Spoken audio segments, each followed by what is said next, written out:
Hi అండి అందరికీ. నేనైతే ఇప్పుడు క్యాబేజ్ పువ్వు కూర అయితే వండుతున్నానండి. ఎందుకు అంటే నేను క్యాబేజ్ పువ్వులు ఎలా కడుక్కోవాలి అవి కట్ చేసిన తర్వాత లాస్ట్ టైంలో అంటే క్యాబేజీ పువ్వులు లాస్ట్లో ఫస్ట్ పండే టైంలో అయితే మనకి నచ్చినట్లుగా ఎలాగైనా ఆ పువ్వుని కట్ చేసుకొని వండుకోవచ్చండి. నేనైతే ఇప్పుడు ఆయిల్ వేసుకున్నాను కళాయిలో ఆయిల్ వేసుకున్నాను. ఇదిగోండి క్యాబేజ్ పువ్వులు అనమాట. నేను ఎలా కడిగానా ఏంటి అనేసి చెప్తాను, మీరు ఒకసారి చూడండి. ఇదిగోండి ఇలా కట్ చేసుకున్నాను. కట్ చేసుకొని ఇట్లా అనమాట సాల్ట్ వేసి బాగా కొంచెం వాటర్ వేసి సాల్ట్ వేసి కలిపేసి ఒక 10 నిమిషాల పాటు ఉంచానండి. 10 నిమిషాల పాటు ఉంచేసి అవి నీట్గా 2 టైమ్ వాటర్ వేసి కడిగేసానండి. ఎందుకంటే చిన్న చిన్న మనకు కనిపించకపోయినవి చిన్న పురుగులు ఉంటాయి అన్నమాట. గ్రీన్ కలర్వి వైట్ కలర్వి పురుగులు ఉంటాయి అవి. అందుకని నేను అలాగా కడిగానండి. అంటే ఇప్పుడు ఆ పంట లాస్ట్ అనేసి వచ్చేసింది పంట ఫస్ట్లో అయితే అలా ఉండవు. పంట లాస్ట్ వచ్చింది కాబట్టి ఇప్పుడు అలాంటి పురుగులు అనమాట ఉంటాయి. క్యాబేజ్ పువ్వులు ఇష్టంగా తినాలనుకునే వాళ్ళకి ఇలా కడిగేసి లాస్ట్ టైం కదా పంట, అందుకని కడిగేసి ఇలాగ వండండి. కూర చేసినప్పుడు కూడా అలాగ మంచిగా కొంచెం చూసుకోండి. ఇదిగోండి నేనైతే ఆయిల్ వేసుకున్నాను, వేడెక్కింది, ఆవాలు వేసుకున్నానండి. ఇదిగోండి జీలకర్ర వేసుకుంటున్నాను, కొంచెం ఉల్లిపాయ ముక్కలు, కొంచెం పచ్చిమిరపకాయ ముక్కలు వేసుకున్నాను. దాంట్లోనే ఈ కడిగేసి ఉంచే క్యాబేజ్ ముక్కలు అయితే వేసుకుంటున్నాను. వేసి ఒక 10 నిమిషాలు మనము పసుపును సాల్ట్ వేసి ఒక 10 నిమిషాలు వదిలేయాలండి. అది వేసాను కదా, పోపులో ఈ మొక్కలు వేసుకున్నాను, క్యాబేజ్ పువ్వు ముక్కలు వేసుకున్నాను. క్యాబేజ్ పువ్వు ముక్కలు వేయటం ముందు సాల్ట్ వేసి కడగమన్నాను కదా, మళ్ళీ మంచినీళ్ళు వేసి 2 సార్లు కడుక్కోవాలి. ఇదిగోండి పసుపు అయితే వేసుకుంటున్నాను నేను. ఇప్పుడైతే కారం వేయకూడదండి, ఒక 10 నిమిషాలు మగ్గనివ్వాలి. మగ్గినాక కారం వేసుకోవాలండి. సాల్ట్ కూడా నేను ఆ పువ్వులకు తగ్గట్టుగా వేసుకుంటున్నాను. అవి పువ్వులు ఏంటంటే కొంచెం మగ్గిపోయిన తర్వాత 10 నిమిషాల తర్వాత తగ్గిపోతాయి అన్నమాట.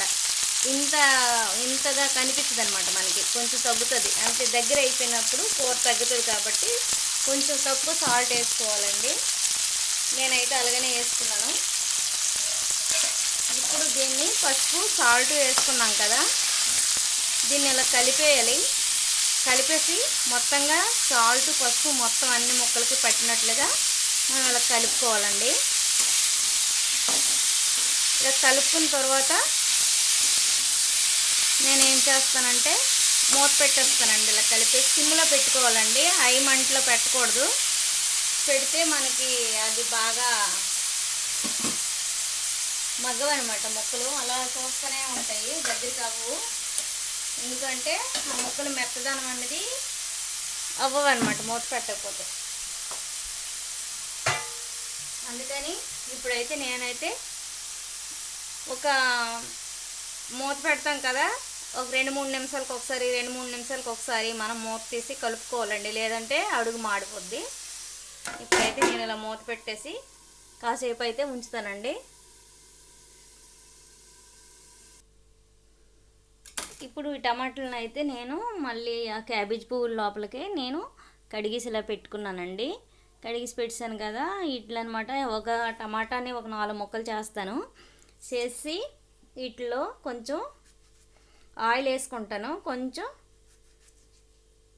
సాల్ట్ వేసుకుంటాను. వేసి వీటిని కూడా సిమ్లో పెట్టుకొని ఒక 10 నిమిషాల పాటు, ఫస్ట్లో ఆయిల్లో పెడతాను ఒక 2 నిమిషాలు, తర్వాత సిమ్లో ఒక 10 నిమిషాలు పెట్టేస్తాను. మూత పెట్టేసిన తర్వాత ఇవి మెత్తగా మగ్గిపోతాయి కదా, కొంచెం చల్లగా అయినాక మనం కొంచెం మిక్సీ జార్లో వేసుకొని పేస్ట్ చేసుకోవాలండి. చేసుకుంటే అప్పుడు మనం అవి క్యాబేజ్ పువ్వులు ఈ లోపల ఒక పావు గంట లోపల మెత్తగా అవుతాయి కదా, మనం అలా పోపు వేసుకొని మూత పెట్టేసి ఉంచాము, పసుపును సాల్ట్ వేసుకొని అవి ఒక పావు గంట లోపల మగ్గిపోతాయి మెత్తగా.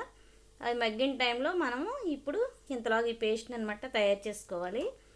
అందుకని నేను ఈ టమాటాలను అనమాట కడిగేసి ఒక టమాటా పండు 4 ముక్కలు చేసేసి ఇగోండి ఈ చిన్న కడాయిలో, ఈ ఫాన్ కడాయిలో నేనైతే వేసుకుంటున్నాను. ఇలాగా వీటిని మనము పసుపు కొంచెం, సాల్ట్ కొంచెం వేసి, సాల్ట్ అయిను కాకపోతే వేస్తానులేండి, ఎందుకంటే పువ్వుల్లో తగ్గించేసుకున్నాను కదా, పువ్వులకు తగ్గట్టుగా. మనం ఇప్పుడు ఈ టమాటాలకు తగ్గట్టుగా సాల్ట్ అయితే వేసుకోవాలండి. అందుకు సాల్ట్, పసుపు దీనికి తగ్గట్టుగా ఇప్పుడు వేసేసి కొంచెం ఆయిల్ వేసేసి నేనైతే ఇప్పుడు గ్యాస్ పైన దీనికి కూడా పెడతాను. ఇది ఒక 10 నిమిషాల పాటు సిమ్లో అలా మగ్గిపోతే మనకి మంచిగా ఇది కూడా మనకు పేస్ట్ అయిపోతే ఆ కూరలో అవి పోపు వేస్తున్నాను కదా, అవి మగ్గేటప్పుడు ఇవి కూడా అందులో వేసి కలిపేస్తానండి. ఇదిగోండి ఇటు సైడ్ కూడా నేనైతే గ్యాస్ వెలిగించుకున్నాను. అటు సైడ్ అది పోపు వేసాను, ఇటు సైడ్ అయితే ఇలా వెలిగించుకున్నాను. దీన్ని కూడా మనం ఇప్పుడు ఆయిల్ కొంచెం వేసేస్తున్నాను. పచ్చివాసన రాదండి, ఎందుకంటే అప్పుడు మనం కలుపుతాం కదా ఆ పోపు వేసిన కూరలో, అప్పుడు పచ్చివాసన రాకుండా అండి ఇది. దీనికి తగ్గట్టుగా ఇప్పుడు వేసేసుకుంటున్నానండి నేను. కొంచెం సాల్ట్, కొంచెం పసుపు, కొంచెం ఆయిల్ దీనికి తగ్గట్టుగా వేస్తున్నాను. దానికి తగ్గట్టుగా దాంట్లో వేసాను. అప్పుడు మనం కూరలో కలిపేటప్పుడు అనమాట మనకి మరి పచ్చివాసన అనేది రాదు. మేము కొంచెం పేస్ట్ చేసి అందులో కలిపేస్తాం కదా, మళ్ళీ ఒక 2 నిమిషాలు కలిపేసి ఇది అప్పుడు దించుకోవచ్చు. కూర మంచిగా వేప పని తేలిపోద్ది అనమాట.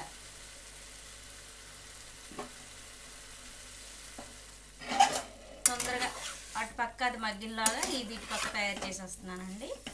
ఇదైతే చల్లగా అయిన తర్వాతే నేను దీన్ని పేస్ట్గా కొట్టేసి ఆ కూరలో కలిపేస్తానండి. దీన్ని మిక్సీ ఇచ్చేస్తాను. మిక్స్ చేస్తే బాగుంటుంది. ఇప్పుడు దీన్ని కూడా మూత పెట్టుకోవాలండి. మూత పెట్టుకుంటేనే మనకి మెత్తగా ఉడుకుతుందండి. అగోండి దాన్ని కూడా మూత పెట్టేసుకున్నాను.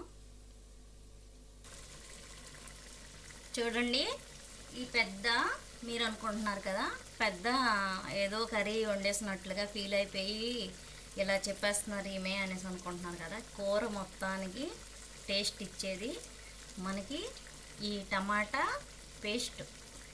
పేస్ట్లో మనం ఫస్ట్ ఆయిల్ వేసుకున్నాం, తర్వాత కొంచెం సాల్ట్, కొంచెం పసుపు వేసుకున్నాం. ఇప్పుడు దీంట్లో కొత్తిమీర కూడా వేసుకోవాలండి. చూసారా, ఇది ఫ్రెష్గా ఉన్న కొత్తిమీర వేసుకోవాలి. ఇదిగోండి, ఇంకోటి చెప్తానండి వినండి. కసూరి మేతి ఉంటుంది కదా, అది కూడా వేయాలి. వేస్తేనే ఎప్పుడైనా ఈ క్యాబేజ్ పువ్వు కూర అనేది, కాలీఫ్లవర్ కూర అనేది నేను నా భాష అంటే మా సైడ్ భాషలో నేనైతే వాడుతున్నానండి. కసూరి మేతి వేసుకుంటే, తర్వాత కొత్తిమీర వేసుకుంటే ఇది ఈ టమాటా పేస్ట్ అనమాట. మనం అప్పుడు క్యాబేజీ పువ్వు ఇప్పుడు పోపు వేసుకుని ఉన్నాం కదా, సిమ్లో పెట్టి అది ఉడుకుతుంది కదా, మెత్తగా అవుతుంది కదా ఉడికి, దాంట్లో ఈ పేస్ట్ అనమాట. ఈ కసూరి మేతి వేసి కొంచెం కొత్తిమీర వేసి ఇప్పుడు ఇది పేస్ట్ తయారు చేస్తాం కదా, ఇదనమాట. ఆ పువ్వులు, క్యాబేజీ పువ్వులు మొక్కలు మెత్తగా ఇప్పుడు పోపు వేసుకొని దాన్ని సాల్ట్, పసుపు వేసుకొని మనం దాన్ని సిమ్లో పెట్టుకొని ఉడకనిస్తున్నాం కదా, అది ఉడికేలాగా ఇది పేస్ట్ రెడీ అయిపోద్ది. అప్పుడు ఇది అందులో వేసి కలిపేసి మళ్ళీ ఒక 2-3 నిమిషాలు స్టవ్ పైన ఆ కూరను ఉంచుకుంటాము. ఇప్పుడు లాస్ట్లో ఇంకా ఒకటి చెప్తానండి, వెయిట్ చేయండి దానికోసం. అది కూడా వేయాలి కూరకి. చాలామందికి కాలీఫ్లవర్ కూర ఎలా వండాలి ఏంటి అర్థం కాక దాన్ని అనమాట ఆ కాలీఫ్లవర్ స్మెల్ అనమాట పోదనమాట వండేటప్పుడు. అది కొంచెం పచ్చివాసన ఎంత బాగున్నా పచ్చివాసన వస్తుంది అనమాట. అది రాకుండా నేను దానికోసం మాత్రమే ఈరోజు ఈ కర్రీని అయితే మీకు తయారు చేసి వీడియో పెట్టవలసి వస్తుందండి. ఇదే పెద్ద విచిత్రమైన కర్రీ కాదు కదా, కానీ స్మెల్ రాకుండా మనం ఎప్పుడైనా కాలీఫ్లవర్ కూర వండుకునేటప్పుడు, కర్రీ వండుకునేటప్పుడు ఈ స్మెల్ రాకుండా ఉండడానికి మాత్రమే నేనైతే ఈ వీడియో అయితే చాలామందికి వెళ్తే చాలామంది చూస్తే అర్థమవుతుంది కదా ఈ కాలీఫ్లవర్ కూర అనేది ఎందుకు ఇలాంటి వాసన వస్తుందని కొంతమంది అనుకుంటారు. అది రాకుండా ఉండడానికి మాత్రమే ఈ వీడియో చూసిన వాళ్ళందరూ ఇలా వండితే ఇలా ఉంటుందా అనేసి నేర్చుకుంటారని, కొంతమందికి తెలియకపోయిన వాళ్ళు నేర్చుకుంటారని చెప్పేసి నేనైతే ఈ వీడియో పెడుతున్నానండి. ఇది ఏమైనా చికెనా మటనా అనుకోవచ్చు, కాదండి. కొంతమందికి కాలీఫ్లవర్ కూర అంటే చాలా ఇష్టంగా ఉంటారనమాట. ఆ ఇష్టపడే వాళ్ళకి మాత్రమే ఈ వీడియో అండి. ఇప్పుడు దీంట్లో నేను ఇప్పుడు చెప్పాను కదా కచూరి మేతి ఇది వేసుకోవాలి, పౌడర్ వేసుకోవాలని. ఇది కొంచెం మరీ ఎక్కువ వద్దండి, ఎగటైపోద్ది కూర. కొంచెం కొంచెం అయితే చాలు. ఇంకొంచెం వేసుకున్నాను కదా, అది కూడా దాంతోపాటు ఉడికిపోతే మనం పేస్ట్ తయారు చేసేద్దాం. ఎట్టి పరిస్థితిలో కూడా అండి, ఎప్పుడు కూడా ఇంకోటి కూడా చెప్తానండి, కాలీఫ్లవర్ కూరలో తెల్లుల్లిపాయ రెబ్బలు మాత్రం వేయకూడదండి, అల్లం వేయకూడదండి. ఆ రెండు వేస్తే మనకనమాట అల్లము మరి తెల్లుల్లి రెబ్బలు వేసేసి పేస్ట్ తయారు చేసి అది కానీ మనం వేసామంటే ఇంకా కర్రీని అయితే మనం తినలేమండి. అది ఒక వగరలెక్క వచ్చేస్తుంది, ఎగటగా వగరగా వచ్చేస్తుంది, మనం తినలేమండి ఎట్టి పరిస్థితుల్లో కూడా. అందుకని అలా కాకుండా నేను మీకు ఇలాగ చెప్తున్నానండి. అది ఎప్పుడు కూడా తెల్లుల్లిపాయ అల్లం మాత్రం ఈ కాలీఫ్లవర్ కూరలో అయితే వేయకండి, కర్రీలోన. రెండు భాషలు కూడా వాడుతున్నాను నేను, కూర అంటున్నాను, కర్రీ అంటున్నాను. ఇది అర్థమైన వాళ్ళకి ఇది అర్థం అవుతుంది, అది అర్థమైన వాళ్ళకి అది అర్థం అవుతుందండి. అంటే మా సైడు అమ్మలు మాట్లాడే మాట కూర, మన భాషల్లో అయితే కర్రీ, కాలీఫ్లవర్ కర్రీ. సరేనా? నేనైతే పేస్ట్ అయితే ఇది రెడీ అయిపోయిందండి. ఇంకా కొంతమందికి ఓపిక లేని వాళ్ళు అయితే ఇది ఎలాగే వేసి కలిపవచ్చు. ఓపుకునే వాళ్ళైతే గ్రైండ్ చేసి కొంచెం అదే మిక్సీ జార్లో వేసుకొని అది పేస్ట్ తయారు చేసి వేసుకోవచ్చు. ఓపుకునే వాళ్ళు, ఓపిక లేని వాళ్ళు ఇలాగే వేసేవచ్చు, దానికి ఏం పెద్ద ఇదేం కాదు.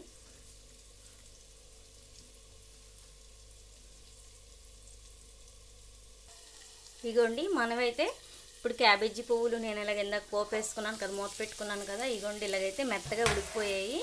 మీకు ఎలాగండి తెలుస్తుంది మెత్తగా అయింది లేనిది అనుకుంటున్నారా? ఒక పువ్వునైతే మనం ఇలాగ టచ్ చేస్తే మనకి లోపలికి వెళ్ళిపోతే చాలండి, ఇంకా ఆహా అయిపోయింది అని మనమైతే అనుకుంటాము. అవన్నీ అయిపోయేవి, ఇది కూడా అయిపోయిందండి. మరీ మెత్తగా అయిపోతే పేస్ట్ లెక్క అయిపోతాయి ఇవి కూడా. ఇప్పుడు ఇవి ఇలాగ వేగిపోయాయండి. నేనైతే అప్పుడు నేను అలాగే వేసి మూత పెట్టాను కదా, మధ్యలో 2 టైం అయితే కలిపానండి. కలిపినాక ఇది ఇలాగ మెత్తగా అయ్యింది. ఇప్పుడు నేను నాటు టమాటాలుతో ఇప్పుడు నేను ఇలా ఉడకబెట్టాను కాబట్టి నేనైతే మిక్సీ జార్లో వేయట్లేదండి. ఎందుకంటే ఇప్పుడు ఇలాగ ఇందులోనే పేస్ట్ అయిపోయేవి. అవే మనం హైబ్రిడ్ టమాటాలు అయితే కంపల్సరీ మనమైతే మిక్సీ జార్లో వేసుకొని పేస్ట్ అయితే చేయవలసి వస్తుందండి. నేనైతే ఇప్పుడు ఇదిగోండి దీన్ని అయితే దీంట్లో వేసేస్తున్నాను. వేసుకొని కొంచెం మనకి జ్యూసీగా ఉండాలనుకునేటప్పుడు ఇందులోనే మరి కొంచెం వాటర్ వేసి ఇందులో వేసేస్తే సరిపోద్దండి. కొంతమంది మనకు జ్యూసీగా వద్దు, ఇలాగానే ఉంటే బాగుంటుంది, ఈ పీస్కి టమాటా జ్యూస్ ఇలాగా తగిలి ఉంటే బాగుంటుంది అనుకునే వాళ్ళు ఇప్పుడు ఇలాగే మరొక 5 నిమిషాల పాటు సిమ్లో పెట్టుకోవాలండి. ఇందులో ఇంకా 2 ఐటమ్స్ అయితే వేస్తానండి. ఇంకా నేను చూస్తూ ఉండండి, నేను అవి వేస్తాను. ఇప్పుడు వేసేసి ఒక 5 నిమిషాల పాటు నేనైతే మూత పెట్టుకుంటాను. సాల్ట్ మనం టమాటాలో వేసాము, ఇది పోపు వేసేటప్పుడు కూడా వేసాం కాబట్టి సాల్ట్ అయితే మరి ఏం అవసరం లేదు, పసుపు అయితే ఏం అవసరం లేదండి. ఇప్పుడైతే నేను 2 ఐటమ్స్ అయితే వేస్తాను చూడండి. నేను మన ఇంట్లోనే రెడీ చేసుకున్నది గరం మసాలా పౌడర్ అండి. నేను కొంచెం వేసుకుంటున్నాను, ఎక్కువ వేయట్లేదు.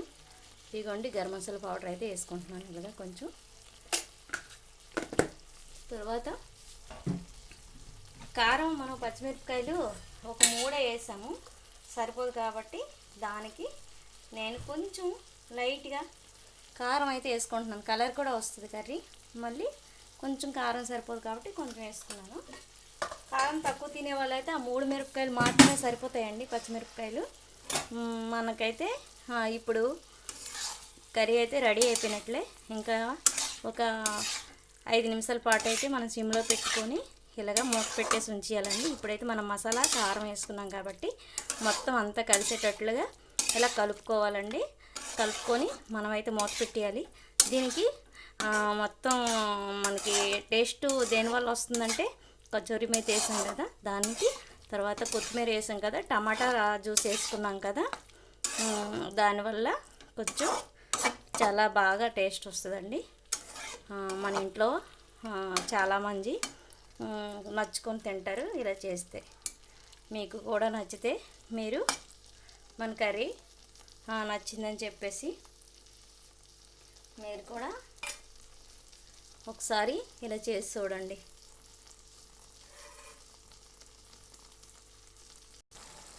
ఇప్పుడు మన కర్రీ అయితే రెడీ అయిపోయిందండి. నేనైతే కొంచెం జ్యూసీగా ఉండాలని కొంచెం చాయ్ గ్లాస్ కంట కొంచెం తక్కువ వాటర్ అయితే నేనైతే వేసానండి కొంచెం జ్యూసీగా ఉండాలని. మన కర్రీ అయితే ఇప్పుడు రెడీ అయిపోయిందండి. ఇంకా మీకు ఎవరికైనా నచ్చితే ఇది మన కర్రీ అయితే కచూరి మేతి కాలీఫ్లవర్ కర్రీ అండి. ఇది దీనికి టమాటా పండు కూడా యాడ్ చేసుకున్నాను. మరి ఇదైతే చాలా బాగుంటుందండి. మీకు నచ్చితే లైక్ చేయండి, షేర్ చేయండి, కమెంట్ పెట్టండి. అలాగనే సబ్స్క్రైబ్ కూడా చేయండి. మరి మన ఛానల్ అయితే చిన్ను బుజ్జి ఛానల్ అండి. ఎందుకంటే నేను ఇలాంటి చాలా వంటలు అయితే వండేసి పెడుతున్నానండి. మీరు ఒకసారి చూడండి మన ఛానల్కి వెళ్ళి. ఓకేనా? అందరికీ బాయ్ అండి.